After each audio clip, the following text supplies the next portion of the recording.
आकाशवाणी संबलपुर जुहार आंचलिक खबर पढ़ुचन सुप्रीति मिश्र। प्रधानमंत्री नरेंद्र मोदी छत्तीसगढ़ रायपुर चलीथिबा 60तम सर्वभारतीय पुलिस महानिर्देशक आउ आरक्षी महानिरीक्षक सम्मेलन थी आज जोग देवार कार्यसूची रही।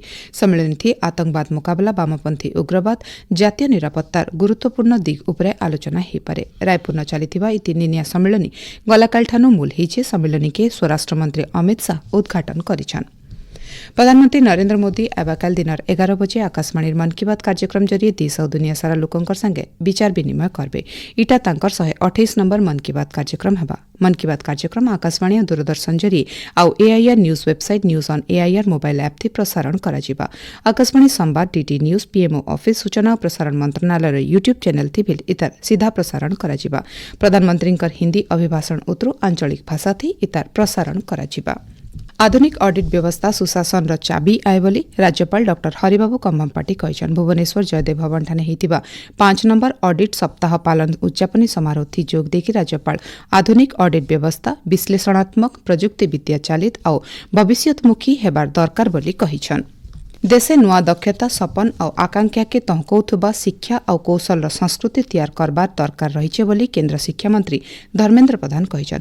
भुवनेश्वर थिबा दक्षता विकास केन्द्र और सिंगापुर विश्व आर्थिक और प्रजुक्ति विद्या नेटवर्क संस्था तरफु हेतिबा शिक्षा संवाद प्रजुक्ति विद्या संगे भविष्य शीर्षक कार्यक्रम थी केन्द्र मंत्री जोग देकरी कहिछन्। बदलुथिबा प्रजुक्ति विद्या समय थी ओडिया छुआ मानकर जरिए सारा पुर्थिन ज्ञान र अन्वेषण मूल हिचे।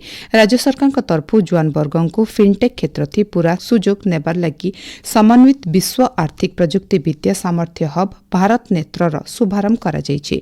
इथि आबा 5 बछर भितरे 7000 नु अधिक छात्र छात्री को प्रजुक्ति विद्या क्षेत्र थी तालीम दिया जिबार लक्ष्य रखा जायछि। राज्य एकक बातायन प्रणाली जरिए झारसुगुड़ा जिल्ला न 54टा भिन्न भिन्न बृहत शिल्प संस्था स्थापना लगी अनुमोदन मिली। सेथिर भितरु 14टा शिल्प संस्था स्थापित होकर आंशिक आ पूरा कार्यक्षम होइछि। झारसुगुड़ा जिल्ला न शिल्प प्रतिष्ठा बाबदे विधायक टंकधर त्रिपाठी प्रश्नर उत्तर दी शिल्प मंत्री संपत चरण स्वाई विधानसभा ई सूचना देथिले।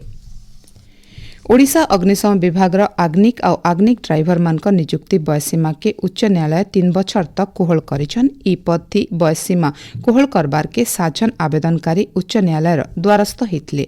तांकर आवेदन शुणाणी करिकरी उच्च न्यायालय बयस कोहल लगी अनुमति देइछन्। गोवा न चलथिबा 56 नंबर भारत अंतर्जातीय चलचित्र महोत्सव गलाकाल उद्यापित होइछे। उद्यापनी समारोह थी गोवार मुख्यमंत्री डॉक्टर प्रमोद सावंत सूचना और प्रसारण राष्ट्रमंत्री डॉक्टर एल मुरुगन विभाग सचिव संजय जाजू जोग देकरी भिन्न भिन्न वर्गर विजेता मान को पुरस्कृत करथिले। महोत्सव थी Vietnam cinema skin of youth के सर्वश्रेष्ठ सिनेमा भावे सम्मानजनक गोल्डन पिकॉक अवार्ड दिया जाइछे। स्पेनिश फिल्म अ पोएट लगी उबेमार रियोस श्रेष्ठ पुरुष अभिनेता, Slovenia cinema little trouble girls लगी जारा सोफिया ओस्टन को श्रेष्ठ अभिनेत्री और मराठी सिनेमा गोंधाल लगी संतोष दाभाखर को श्रेष्ठ निर्देशक भावे सिल्वर पिकॉक पुरस्कार प्रदान करा जायछि। 20 तारिख नु मूल हितवा महोत्सव थी भारत सिनेमा ऐतिह्य के प्रदर्शन करा जायतला। ई अवसरे 81टा देशर 240 नु अधिक सिनेमा प्रदर्शित हिथिला। केन्द्र सरकार का नुआ श्रम संहिता जरिए ठिका कर्मचारी मान को स्थायी कर्मचारी बागिर समान सुविधा सुजोग मिलबा जेनथी छुट्टी चिकित्सा और सामाजिक सुरक्षा सामिल रही। सेंता श्रमिक माने 5 बछर बदले मात्र क बछरे उतरु ग्रेजुटी पैसा पाइबार के योग्य हेबे। स्थायी कर्मचारी मानकर बागिर समान दरमा पाइबे। नुआ श्रम संहिता ती छटे होइतिबा कर्मचारी मानकर तालीम लगी गोटे पुनः दक्षता पांठी गठन करा जायछि। तार जरिए शिल्प संस्था माने छटे कर्मचारी मान को 15 दिन समान मजूरी देबे।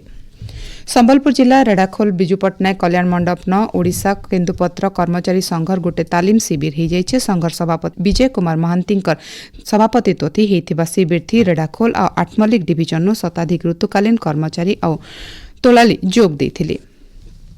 बौद्ध कृषि विज्ञान केन्द्र तरफु जिल्लार कुमेरकेली गान तैलबीज चाष तालीम कार्यक्रम हो जाइए। वैज्ञानिक पद्धति थी केन्दा करी तैलबीज चाष करिकरी चाषी माने अधिक लाभ पाई पारबे से बाबदे वरिष्ठ वैज्ञानिक तपन कुमार दास और विशेषज्ञ माने बुझेइथिले। पाणीपाग राज्य आजठानु शीत सामान्य कमबा। आइबा 3 दिन भितर रातिर तापमात्रा 2 नु 4 डिग्री तक बढ़िकरी शीत आहुरी कमी पारे बोली भुवनेश्वर आंचलिक पाणीपाग विज्ञान केन्द्र तरफु अनुमान करा जाइछे। आइबा 6 दिन तक राज्य पाग सुखा रहबा। गला 2 दिन हेला राज्य जबर शीत लगी रही। एचडी आंचलिक खबर इन शेषला आरबलर आंचलिक खबर सुनी पारबे राति 7 बजे 2 मिनिट थी। जुहार।